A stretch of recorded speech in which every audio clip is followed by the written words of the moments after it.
Ég heiti Evert Víglundsson, ég 42 ára og ég crossfit þjálfari.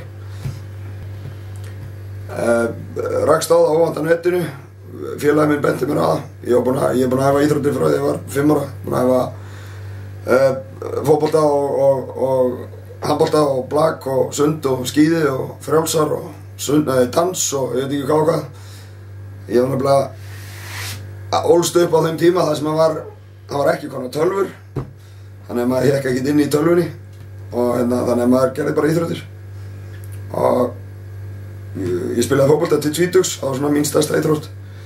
Fór þá að lyfta lóðum, hætti fótboltanum þegar ég flutti frá Húsavík til Reykjavíkur. Og mér vantaði þetta keppniselement. Það er sem er þegar maður er að spila einhverja svona keppnisíþrótt og að vinna með liðinu sínu eða félögunum. Og það tók mig 17 ára að finna þetta crossfit eða ég fann það þegar ég var 37 ára. Og bara strax eftir 3 ára æfingar þá vissi ég að þetta var eitthvað sem ég væri til í að gera að mínu sporti. Það skiptir gífurlega miklu máli vegna þess að líkaminn okkar er hannaður þannig að það má líkja líkamanum við bara kappaksstursbíl, það má líkja honum við Formúlu 1 bíl. Það þarf hágæða bensín í réttum skömmtum til að bíllinn virki sem best. Og það er sama á við líkamann. Þannig að til að vöðvarnir virki sem best, þannig að recovery eftir æfingar, styrkur, styrktaraukning, þol og allt þetta, til þess að virki sem best á það líkaminn að fá rétta næringu. Og ekki bara öll vítamínin og það, heldur líka öll orkuefnin. Og ef þú borðar allt of mikið þá verður þú of þungur, þannig að þú nærð ekki þá sama árangur eins og þú myndir gera ef þú værir aðeins léttari en ég heldur sama styrk. En svo fer það náttúrulega eftir hvaða íþrótt það er sem við erum að tala hvernig þú púslar mataræðinu saman. En grunnurinn er alltaf að borða hreint mataræði, náttúrulega vörur, og svo eru þau skammtastærðir eða magn próteina og kolvetna á móti öðru.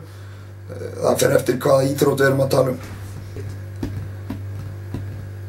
Sko, þú þarft þau ekki. Maður þarf ekki endilega þessi fæðubótarefni og sérstaklega ekki, almenningur hefur ekkert með fæðubótarefni að gera. Það er bara þannig. En íþróttamaður á heimsmælikvarða, hann getur grætt á því að bæta þessum efnum við mataræði sitt. En það er eins og ég segi þetta, þá að bæta þessu við mataræði, þetta kemur ekki í staði fyrir mataræði. Og það er ekkert nema einhver 3-4 efni sem er búið að sanna basically að hjálpa okkur í íþróttaiðkun. Það gera okkur betri heldur en við værum ef við værum annarra. Og eitt þeirra er kreatín og annað er magnesium og þriðja er prótein. Allt hitt sem er í þessum flottu dósum hingað og þangað í hillum fæðubótarefnabúða er basically bara kjaftæði. Það er svolítið svoleiðis. Og þetta er bara auglýsingar. Já, ég skrifaði niður og skrifa svo niður, að setja sér markmið er rosalega einfalt og maður getur sett sér markmið sem eru bara, þau geta verið hvað sem er.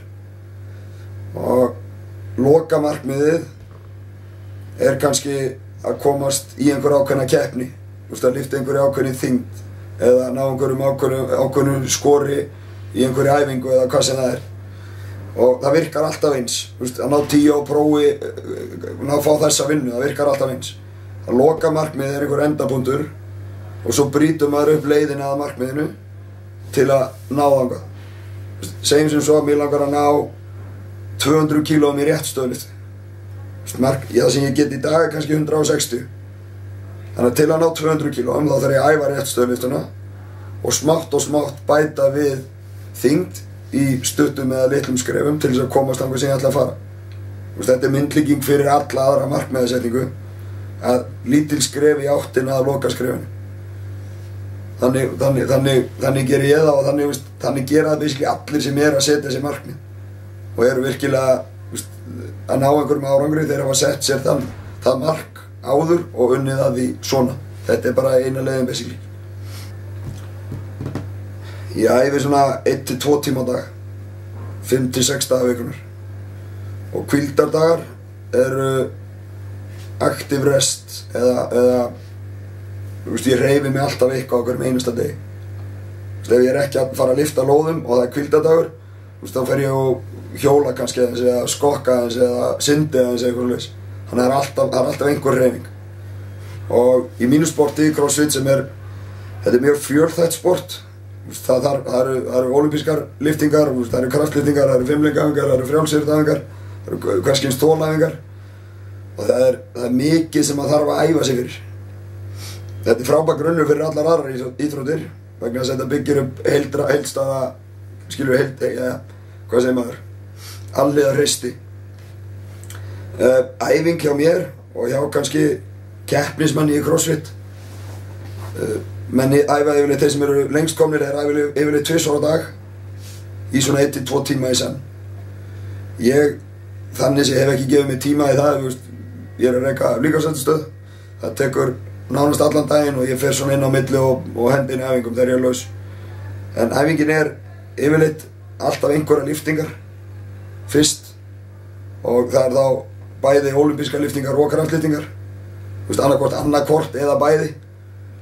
Svo yfirleitt einhverjar svona fimleikaæfingar, labba á höndum, klifra í köðlum, eitthvað svona fimleikastöf sem að hjálpa menni að læra að beita líkamanum rétt og svo kemur eitthvað svona þolæfing. Þessa 3 þætti er eitthvað sem maður þarf eiginlega að skila á hverjum einasta degi og svo er blandað saman, stundum byrja maður á þolæfingunum og fer svo í lyftingarnar. Stundum byrja maður á fimleikaæfingunum og svo í þolæfingarnar og svo í lyftingarnar.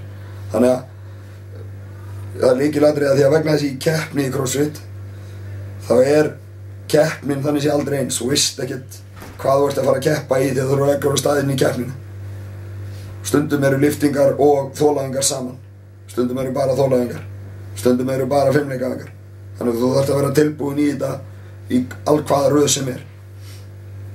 Þannig er æfingadagurinn hjá flest öllum, ef ekki öllum sem eru að stunda CrossFit sem keppnisíþrótt. Það blanda þessu öllu saman. Mottóið fyrir stöðinu minna er Move Like You Care, sem maður má translita eða færa yfir allt annað sem við gerum í lífinu. Vandaðu þig við allt sem þú gerir.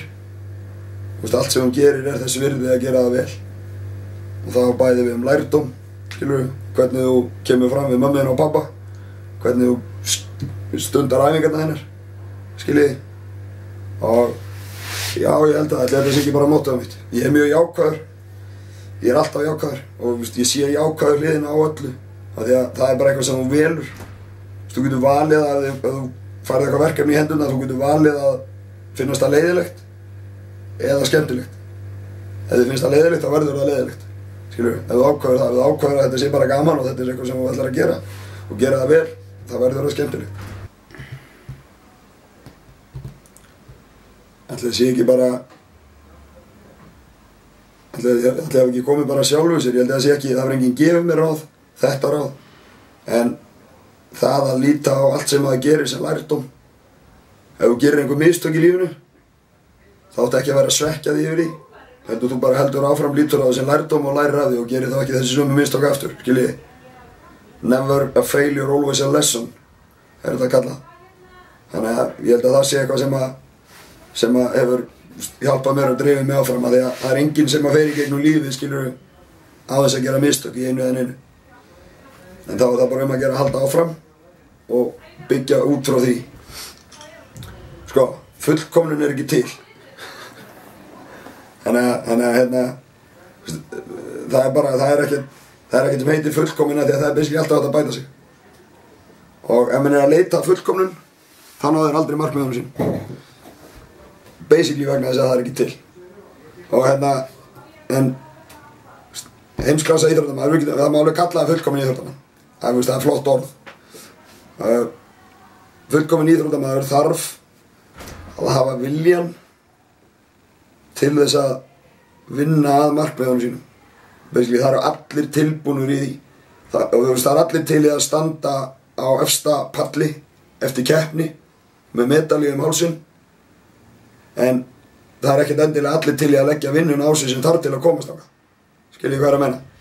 Þú æfir þig kannski í 4 ár, alltaf dag eftir dag eftir dag eftir dag eftir dag til að keppa í 100 metra hlaupi á Ólympíuleikum. sem að tekur inn á í 10 sekúndur. Þannig að þessar 10 sekúndur það eru svo lítið brot af allri vinnunni sem það þarf að skila. En það er allir til í að vinna, skilur verðlaunin, en það er ekki allir til í að vinna vinnuna. Þannig að einn fullkominn íþróttamaður er sá sem er nógu viljasterkur til þess að skila vinnunni sem þarf til þess að vinna verðlaun. Takk fyrir að vera. Takk fyrir. Takk.